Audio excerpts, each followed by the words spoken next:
Hi, guys. You're here to learn about Da Pontormo's The Entombment of Christ. Sorry, I had to remind myself of the title there.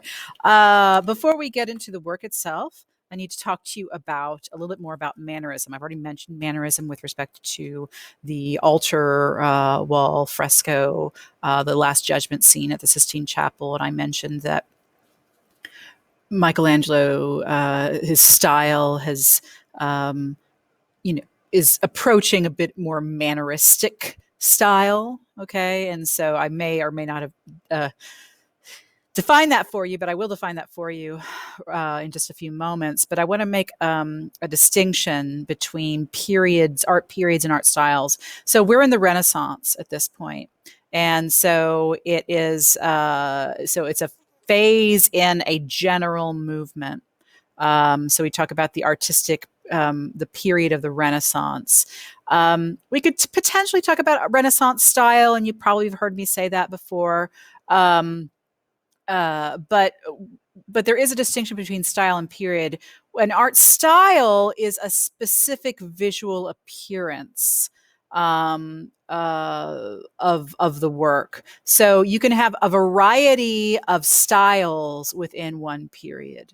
Okay, and so Mannerist style takes place at the end of the Renaissance. It's in the Renaissance, but we wouldn't call it typically Renaissance, the kind of look, the kind of appearance that most of the works from the Renaissance that we have seen doesn't look anything like it. And so here's your example. Here's the Entombment of Christ, Jacopo da Pontormo. It's oil on wood. If we look at this with a critical eye, of course, this looks nothing like what we've looked at with respect. Well, not entirely nothing, but it's very different from what we looked at with respect to the other pieces from Italy during the Renaissance, right? Which were all very rational looking pieces, not very, they're not emotionless, they're not cold, but they weren't really heightened in terms of emotion. And they all very much used linear perspective, right? Mannerism doesn't do this. Mannerism takes a totally different tact, right? So we look at this, we think, okay, so where's the linear perspective? It's really just not there. How's this person all the way up here? Is she standing on something? It's almost as if the artist has gone back to what we saw in the medieval period, but he hasn't, right? He's actually he knows how to use linear perspective, but he's very deliberately not doing that. So it's a distinct choice. Okay, so let me define Mannerist style for you. So it's about 1520 to 1590. So that's the 1500s, right? The 16th century. That is during the Renaissance, right? But it doesn't look like most of the other pieces that we saw, right, from the Renaissance.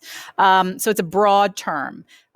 Basically, the main idea behind Mannerism is that Mannerist painters are not in any way interested in hiding the fact that it is a work of art. It is a constructed piece. What do I mean by that?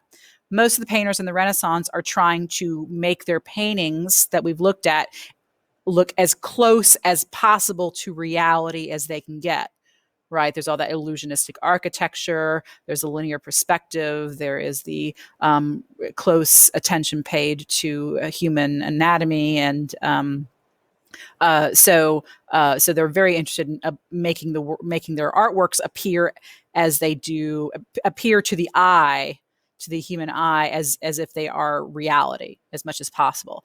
But Mannerists, artists, are not interested in hiding the fact that a work of art is a work of art. It's constructed, right? It's not real. It's not reality.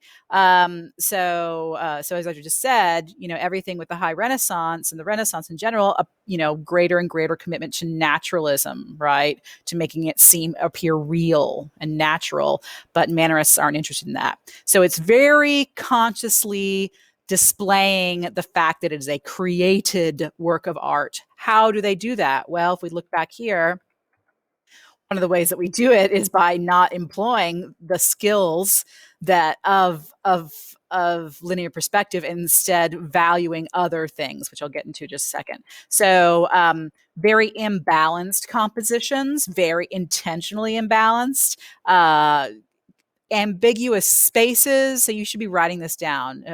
Unusual complexities and departure from those conventions like linear perspective. Also, often unusual themes. We won't. Our work isn't an unusual theme, but it's rather an unusual treatment of a theme. Okay, so an unusual treatment of a theme, and so this is what you'll see in just a moment. Okay, so here's our high Renaissance. This is our fresco that we're going to take up as like this is our great example of high Renaissance, right? Not that the other, Sistine Chapel ceiling and Last Supper aren't also great, but this is the one that it's very clear to us all the skill and intention of the artists of the high Renaissance, right? So we have this, and then we have these, right? So, and these are Mannerist pieces. All right. So, Madonna with the long neck. Look how long this baby is. Long neck, long baby. Look at the look at the length of this baby, right? So we talked about mannerism and with kind of elongated proportions of the body, so not necessarily anatomically correct. The deposition here, right?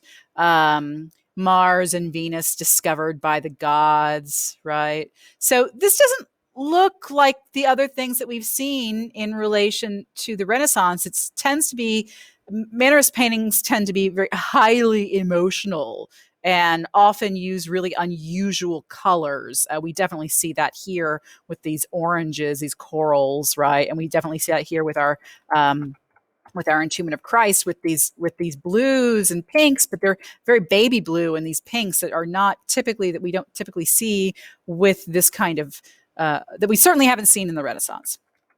Okay, so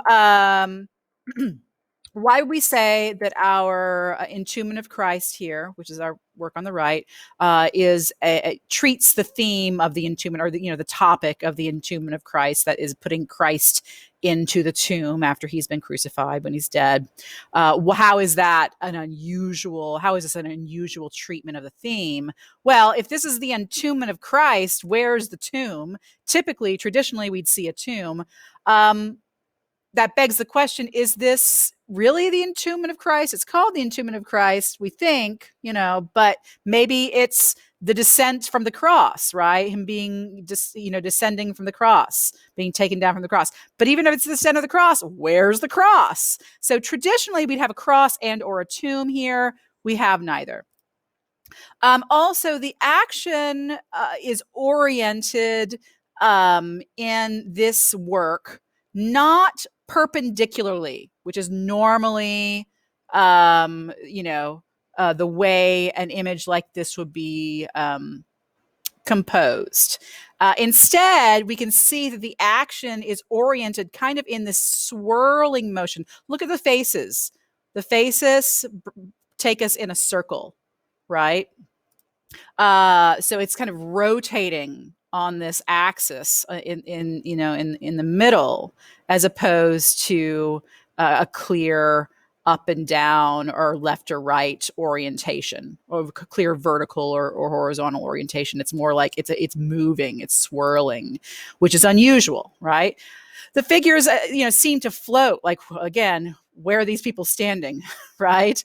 And the ones who aren't floating, who are on the ground, tippy toes. How is this guy holding up the substantial heft of Christ's body here, just squatting and being on his tippy toes? Also tippy toes here, right? It's not anatomically realistic. Is there much depth here? Remember, with linear perspective, the whole point is making things look like they look to the eye, and how they look to the eye usually includes depth, offering depth. There's a flatness here, right? We don't get very far back here. And we notice in this particular piece, in our piece here, there's an emptiness in the center. In the center of the painting, which is usually a pretty prominent spot, there's an emptiness there, right? And you want to think about why that is. I want you to think about maybe think back to the Lamentation by Giotto and the fact that Christ and Mary were not in the center there.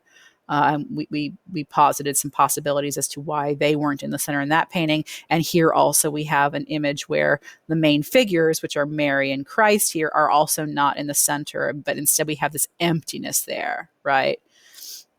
How else is the anxiety heightened? So you want to ask yourself that question. So maybe look at the faces, the body positioning, the placement of the body. So how else is the anxiety of the moment heightened here? Mannerist paintings often have elongated limbs, as I've already mentioned, and also undersized hands. These hands are quite small, right?